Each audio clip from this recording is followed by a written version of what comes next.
ने काल्छो मिठिरी क्याल्बो रोए टोरो चुयु मै भने यो ठिनी क्याल्छो चाहिँ ने ठिरी क्याल्बो भन्ने व्यक्तिले चाहिँ लिडिङ गरेर ल्यायो के चाहिँ कली स्यौवाजी चुया मै मर्स्यौ स्यौवादी चुया मै कली स्यौ मर्स्यौ स्यौ भनेर चाहिँ काली नदी र मर्स्याङदी नदीलाई चाहिँ उल्लेख गरेको पाइन्छ। अब कली स्यौ हुँदैन ए छोमा खर्न छोनी मै थोये यल्सा युल्सा राउँदै छोन प्रिमे भने थोये यल्सा युल्सा भनेको हिजो हाम्रो पेमा छ। अहिले चाहिँ तपाईँहरू चाहिँ थो खोला थकाली खोला थकाली गाउँ के भन्दै लगेको छ। त्यस्तै प्रकारले हाम्रो एक ग्रुप चाहिँ मुचिप्रा चम्गोबाट हामी कलिस्यौँ हुँदै यतातिर झर्यो।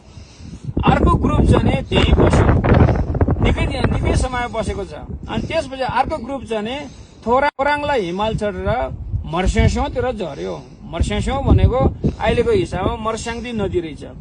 अनि ए ठोये ठोमे थिमा खर्न थिगालु मन यल्सा युल्सा र थेगामे ए प्रागा यल्सा युल्सा र थेगामे ठोये मन प्रागा घावला किरु हेरु मैजु ए ठोर थेन प्रिमे। अब मन प्रागा किरु हेरु मैजु उता जाने ग्रुपहरूले त्यो ठाउँहरू वासस्थानहरू स्थापित गर्दै गयो।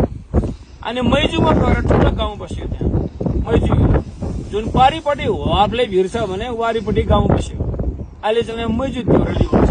त्यसले चाहिँ लफैबा त्यही भन्छ। ल भनेको चाहिँ तपाईँले यहाँ भिन्दै विश्लेषण गर्यो। अब यताको भाषामा पर्यो होला। हाम्रो भाषामा चाहिँ ल भनेको मृतकको जाने बाटोलाई ल भन्छ।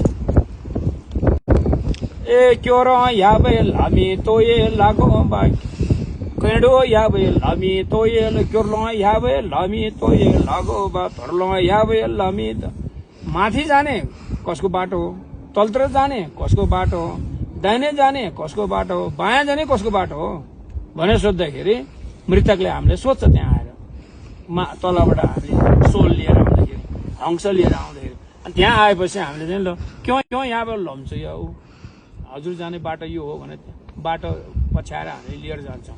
त्यसरी त्यहाँ आएर हाम्रो चाहिँ मृत संस्कारमा त्यस्तो हुन्छ भने साधारणतया त्यो मैजु देउरीलीमा चाहिँ ठुलो पहिरो गयो टुई है भन्छ गुरुङ भाषामा। टुई जाँदाखेरि त्यहाँबाट पनि आधा मर्स्याङदेखि खोला झऱ्यो।